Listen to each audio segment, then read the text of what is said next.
Welcome to the Get Real podcast. I am Austin, your host. As you kind of noticed, I kind of got rid of the intro music for each session.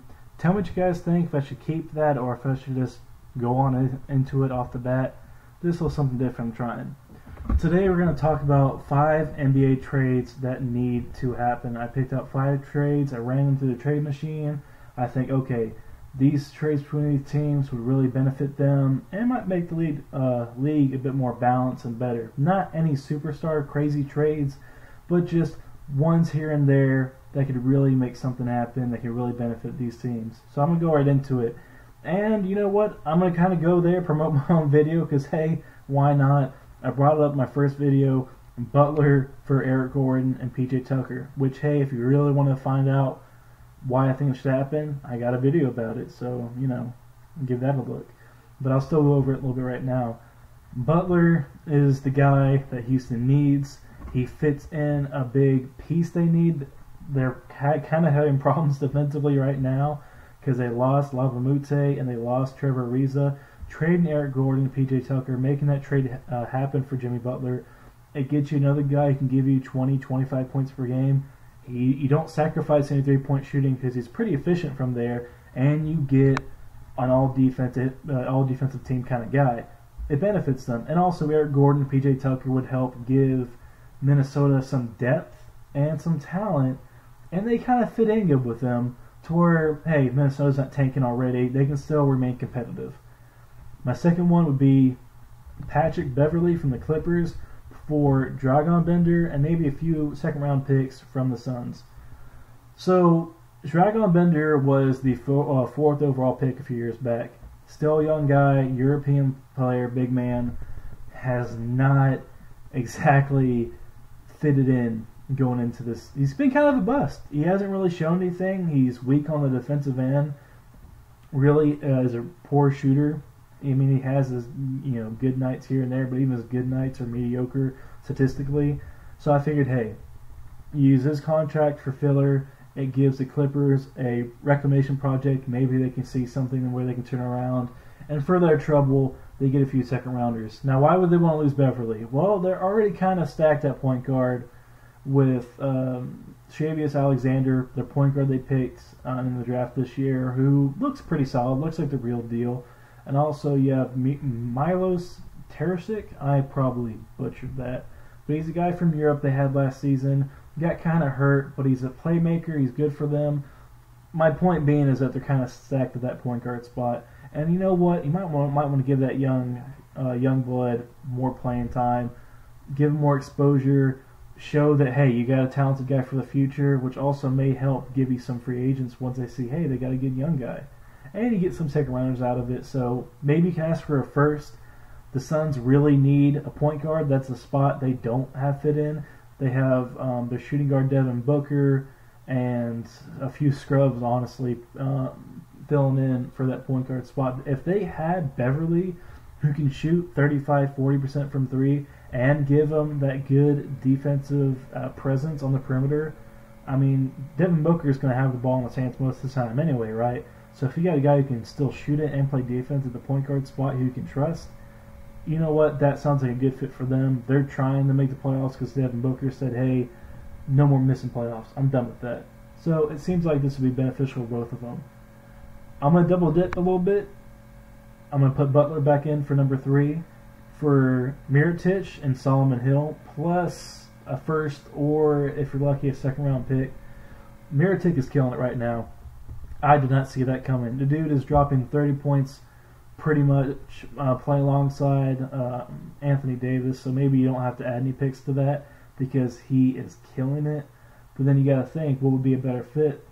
Stretch big next to Anthony Davis, which, to their credit, has been working out really well, or an all-star, and Jimmy Butler, who can play off that wing, and now your big 3 is Drew Holiday, Jimmy Butler, Anthony Davis. That's a pretty good defensive roster with also, you finally have a wing. They don't have a wing at all. They're rolling out, just kind of older vets, and it's been working for them. But add Butler to that roster. Solomon Hill can help Matt Sellers with. It will add some depth to, and again, this is very similar to the first trade, I'll add some depth, give a complimentary big man for Karl-Anthony Towns, who's also another shooter, which, hey, the Wolves need shooting. And you know what? They still have a stand-in, decent player who wasn't that bad a few years ago with the Indiana Pacers on Solomon Hill. It works for them. It still lets the Pelicans pretty much go all in and try to go for a championship. And it gives the Wolves still some good players. One player that's really catching fire right now and who could really complement their core with Karl-Anthony Towns and Andrew Wiggins. With number 4, we're going with Kyle Korver for Jared Bayless plus a first-round pick. So this will be a trade between the Cavs and Philly. Again, I've said this before, Philly needs shooters. And if Simmons isn't going to give you any shooting threat, and if Embiid's only going to continue to shoot 30% from 3, like how they've used other guys like Markelle Fultz, Covington, J.J. Redick, how's the guy I was thinking of? When they use guys like Redick, who have been amazing for them, because they're going to get plenty of open looks. Joel can pass the ball, and so can Simmons. J.J. Redick works perfectly for him, but he could always use more shooters, especially after losing out on retaining Marco Bellinelli. So Kyle Korver, despite being 35 in age, he can still shoot it. He's still a great shooter. That's something they need. Jared Bayless not even playing anymore. Not that, he's just the guy, but he doesn't even play. But at least the Cavs get a pick out of it. They need to start rebuilding. They can't be competitive. They're going to be 0-4 soon. They haven't won a game yet this season. Getting a pick out of Kyle Korver, a guy who's 35, it only does anything to serve them. It benefits them. It benefits both teams. It gives Philly another shooter to remain competitive, and I think that would go a long way with them.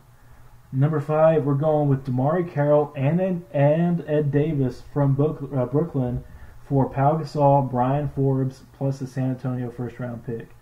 Now, I can tell you, obviously, this really helps San Antonio in 2 ways. After Rudy Gay at the 3 spot for him, they really don't have a true small forward. They don't. They'll put Bertans there or put a small guard there at the 3.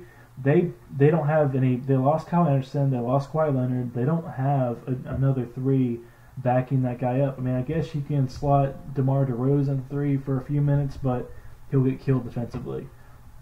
DeMarre Carroll gives him a good 3-and-D guy. Carroll, who had a really rough last few years until last season where he kind of picked it back up. Ed Davis at $4 million for a backup center, or he might be good enough to start because right now Podol for them, he's a center, 22-year-old center for San Antonio. He's kind of on and off. He's still learning the system. He's still a young guy. He's still learning. So you replace Pau Gasol and Brian Forbes. You lose a guard, which I guess you'd have to make this trade after they get Derek White back from injury and Lonnie Walker. So this might not happen until January or December, because right now Brian Forbes is their starting point guard, and he's killing it, actually. He's a liability on defense, but he's shooting like 47% from 3 right now. So it gives them another spark plug off the bench, and then Pau Gasol can still be a good veteran, even though defensively he's a statue. He passes the ball really well for a big. He can shoot it. He even shot a few threes. He can give you some good veteran leadership to your big man, like Jared Allen. You got a long guy. You got Dinwiddie. You got Russell. You got some young guys that can really use a good, strong mentor. And hey, you get a pick, which is something Brooklyn has been lacking for years and years and years. But tell me what you guys think. Tell me if you think these trades are fair, or if you have a better idea. As always, this is the Get Real Podcast.